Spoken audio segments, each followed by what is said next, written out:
So it is finally time for me to get back on the turbo truck, or I should say, what was the turbo truck, because there ain't much left of it as it sits. I finally got the Colorado done. I've been driving it daily, up to par as I expected it to be, and the green truck's doing great. You'll see in a minute, I used that today to go get some supplies, and yeah, that's doing fantastic as well. Not great on gas mileage, but you'll get that with the 2500 gas truck. Anyways, onto this thing. I got this truck, I think it was like 2015. I got it from some elderly guy. He was, I don't know, in his 70s, and this truck had 47,000 miles on it in 2015. I lowered it to begin with, and then that wasn't enough, so I put long tubes and a cam in it.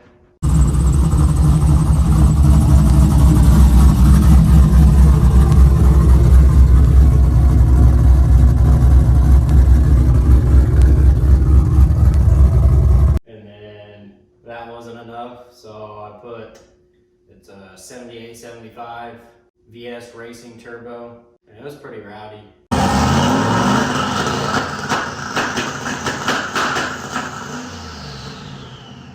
Up until about a year ago, I got on it in Mexico, did a real big burnout, and I knew something was up instantly. I heard it wasn't really a lifter tick, but a similar noise, and it actually broke two of the trunnions that had been upgraded. I've looked at my receipts to try to find out what trunnion kit it was because I couldn't remember, and I can't find the receipt. So I'm sorry, I can't tell you what it is. The next time I do, I'm going to do the CHE trunnion kit. Seems to be what everyone uses. But anyways, yeah, it's sat for a year. I tore it all apart about 6 months ago, and we did some dirt dragging with it, and it was fun. I had fun with that.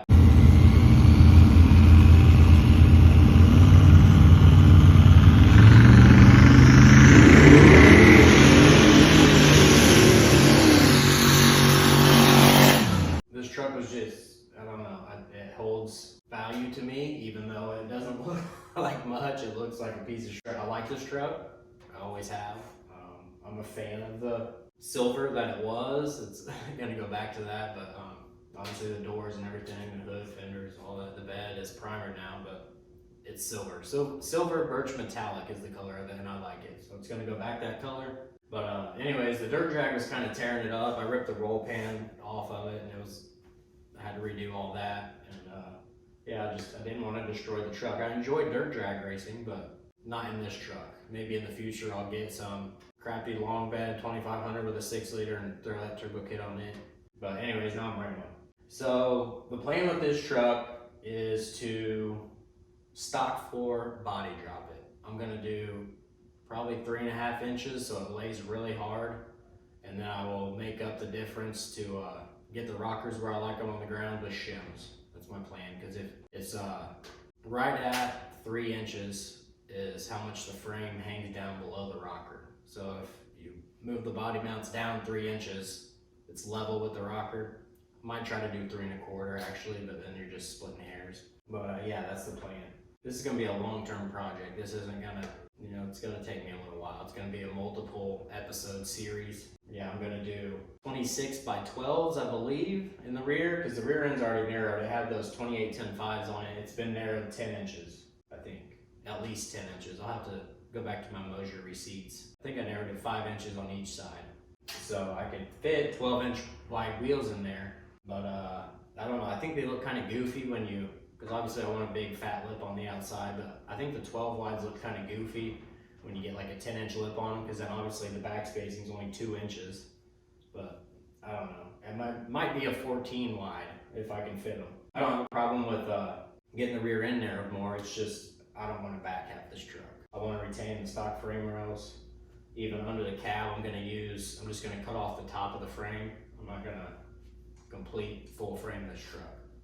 I feel like I'm a decent fabricator, but that's a little too much for me right now. Maybe if I learn, I can do one in the future, do a full frame build, but this one is not going to be that. Yeah, 26 by 12s in the rear, 26 by 9s in the front, laying rockers on the ground.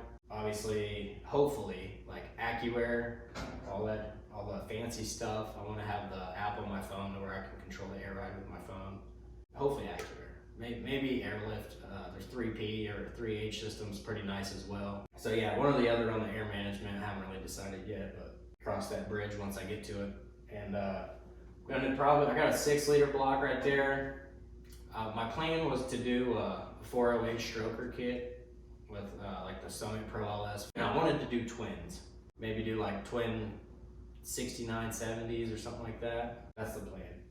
I'd really like to put a T56 in it too, make this truck manual, but I don't know. I already have a 4L80 for it, got a converter for it, so pretty much it. I'll obviously cover it as this build progresses. The first step to this will be getting this body off the frame. Now, I don't know if you can see my ceiling, but this isn't a big shop. It's just a oversized 2-car garage. I have a loft upstairs, but I mean, it's pretty decent to work in, but it's not a shop. It's not a pole barn. It doesn't have 14 or whatever foot ceilings. So I'm kind of limited. That's why I have it on as low to the ground as I can. I might even take it off these dollies if I have to and put it on the ground to give myself enough room to lift the body up above the frame and then scoot the frame out. But yeah, I don't know. I'll just have to trial and error that deal. So I tried to make an attachment for my wood lifting device that I have for the beds. It works great for the beds, but it's not really built for lifting a cab off. I put it on my cherry picker and flipped it upside down and stuck it in here and tried lifting the cab off like that. And I got it up above the frame, but it's just a pain in the ass to move. You can't move the cherry picker once you get it up that high. So yeah, I knew that option was not gonna work for me. So I found a deal on Marketplace of all places. Imagine that.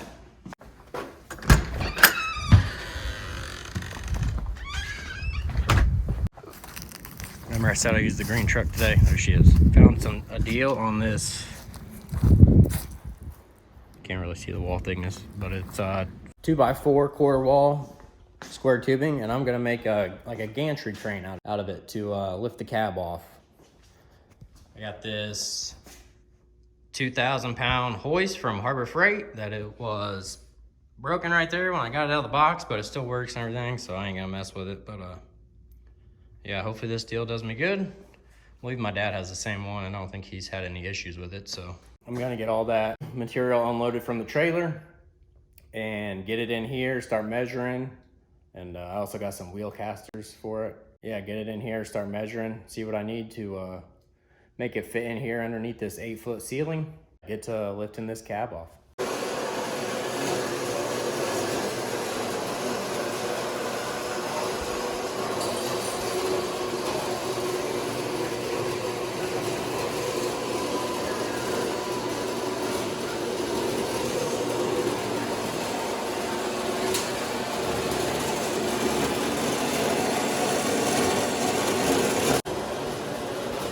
All right, I've got it pretty much all welded up. Once I stand it up, I have a couple more spots over there that I need to weld, but for the most part, it's all done. Got that welded up. They look great. I have the hoist mounted to it. These brackets that it came with weren't long enough, so I just made some 1¼ inch spacers. Bolts are M12 by 1.75, if anyone has this hoist and's wondering. Just went and got some longer ones. But yeah, I'm going to attempt to stand this up without knocking all my lights down or hurting myself. So here goes nothing.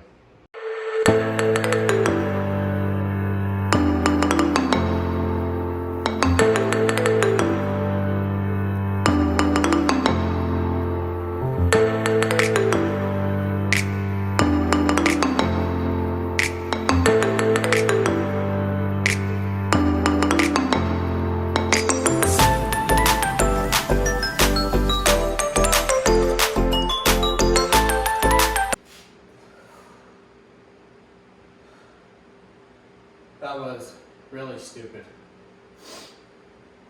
I don't recommend doing that. Someone was looking after me on that one, man. I got it up there, and my strap that I had on the cherry picker came off the hook. So I was just stuck.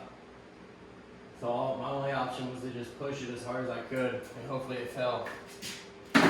And I pushed it, and it got stuck on the ceiling. Thank God.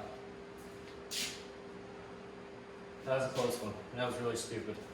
So I've got it moved over here, over the truck, and I have a feeling I am going to have to sit the truck on the ground because even like there is hardly, I guess I could have made it a little bit taller in the, so it's closer to the ceiling, but man, not much. That's pretty much ideal right there, if you ask me. But as far as the lifting length goes, it is not ideal.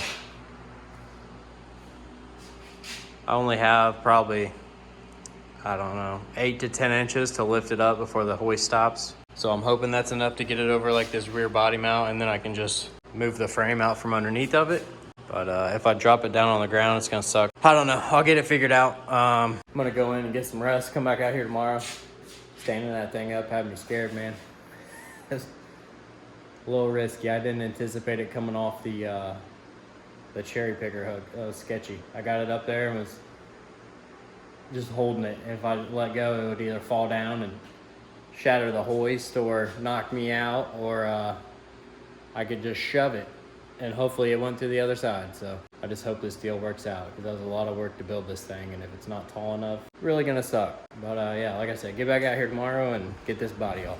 All right, I've got my little mechanism I use to lift beds off up in the cab with a strap across the top, and hopefully pick it up enough to get it up above the body mount. So here goes nothing. It's gonna be a trial and error deal, like everything out here.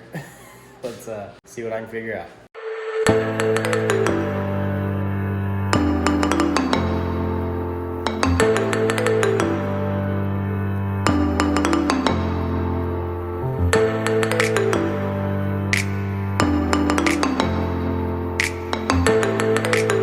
Well, that was quite the process. I just got it up as high as I could with the hoist, and then just used the jack to jack it up and get it over the body mounts and the rear frame notch. It kept getting caught on that, but patience and persistence. Next up will be to get this little frame table that I have outside in here, which is going to be another job that I am dreading because it's very heavy, but it's obviously not quite as hard as that. I should be able to lift it up with the cherry picker and put it in the trailer, hopefully. I hope that works out right. But yeah, once you get the body off of it, man, it's a big frame. Once I get this up on the frame table, gonna mark where all the body mounts are with all thread, and then cut them off, drop them down 3.5 inches. I think the amount is still up in the air, but and then I'm gonna sit 2x4 quarter wall in there, and then just cut off the top. That's obviously gonna be, you know, there's gonna be some fitment in doing that, but that's the main principle. Stock floor body drop. So yeah, man, I'm pumped. I can't wait to get to actual work on this. Obviously this stuff kind of sucks, but you know, you gotta do it, it's part of it. But yeah, man, I think I'm gonna end this video here. I'll make the next part of this series when I get the frame up on the frame table. Thanks for watching. Like, comment, and subscribe. See you next time.